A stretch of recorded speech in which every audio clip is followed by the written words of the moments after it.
La légende du lac parfait. Dans les Balkans, tout le monde connaît ce lieu exceptionnel. Ce village d'Ohrid qui surplombe le site est le plus fréquenté de tout le pays. On aime à raconter ici que les fleurs que l'on trouve à chaque coin de rue ne fanent jamais, grâce à la pureté de l'eau du lac. C'est l'un des plus vieux du monde. Mais surtout, il fait partie des plus riches sur le plan de la biodiversité. Ici, le ciel paraît plus vaste en se reflétant à la surface de ce lac. Ce paysage, cette vieille ville, possède naturellement quelque chose de sacré et d'envoûtant. Au loin, on aperçoit les cimes embrumées de l'Albanie, si proche. Rien n'a fondamentalement changé depuis les origines de cette vieille ville. Une dame âgée qui affiche toujours un charme unique. Ohrid fait non seulement partie des plus vieilles cités de Macédoine, mais c'est également une des plus anciennes du continent européen. La cité est bâtie autour de ce lac, lui aussi le deuxième plus ancien recensé au monde. Les origines d'Ohrid remontent à plus de 7000 ans. À l'époque, la population vivait à même le lac et ne se nourrissait que des produits de la pêche.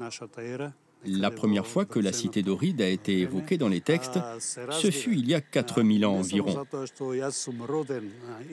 Je mesure tous les jours la chance que j'ai eue de naître, de vivre et de travailler ici.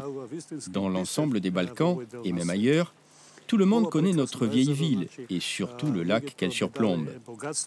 Tout le monde nous envie la situation privilégiée qui est la nôtre ici.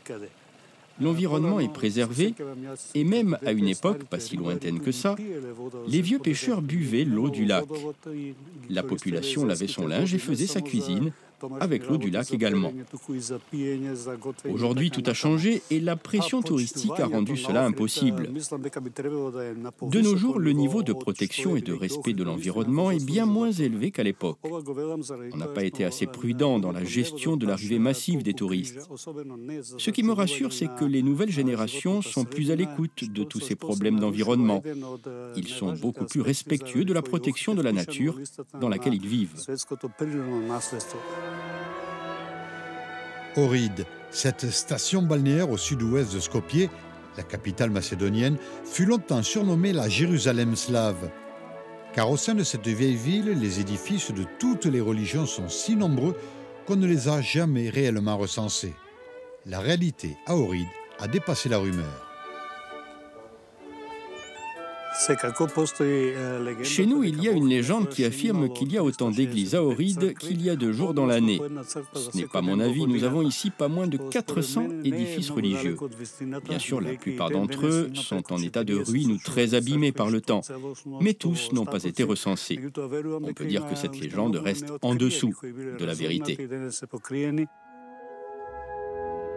L'urbanisation et le tourisme représentent une réelle menace pour le devenir environnemental de cette ville d'Ohrid.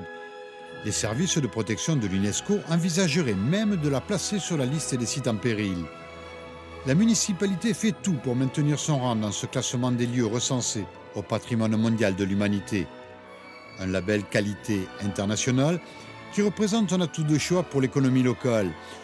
Une dizaine de bars et restaurants sur les rives du lac ont ainsi été démantelés car ils étaient jugés non conformes. La pression écologique est constante et la ville ne peut se défendre qu'en fonction de ses moyens. Ici comme ailleurs, l'équilibre entre protection de l'environnement et développement économique est toujours difficile à trouver. Nous faisons partie des 38 régions qui bénéficient du label UNESCO pour ce qui est de la qualité de notre environnement et pour tout l'intérêt culturel de notre vieille ville. Une protection et un label qui s'appliquent aussi sur notre lac.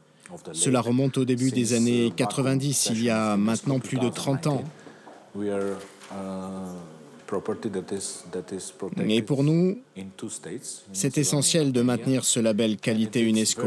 C'est plus qu'un symbole pour notre cité. Il en va tout simplement du maintien de la qualité de notre environnement direct. Et c'est toujours très difficile d'harmoniser la protection de l'environnement et le développement d'une économie touristique, en particulier pour ce qui concerne notre ville d'Ohrid. La superficie, qui relève du domaine protégé, s'étend sur 400 km². Cela dépasse même les obligations liées à notre label UNESCO.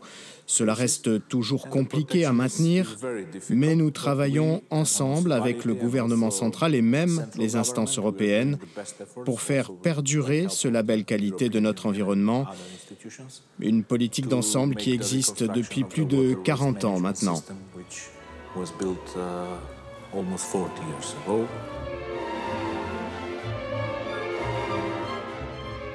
La réputation de ce coin de paradis a depuis longtemps dépassé les simples frontières de la Macédoine du Nord. C'est l'ensemble de la population des Balkans qui aujourd'hui aime à se rendre ici. Richesse naturelle historique, mais ce n'est peut-être pas là le plus important.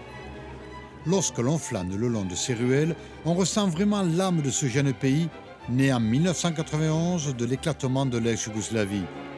Un mélange, une diversité culturelle et religieuse qui symbolise si bien la Macédoine du Nord.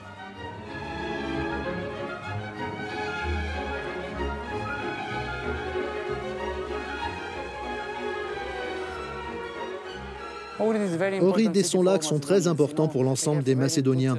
C'est une très longue histoire qui est attachée à cette région.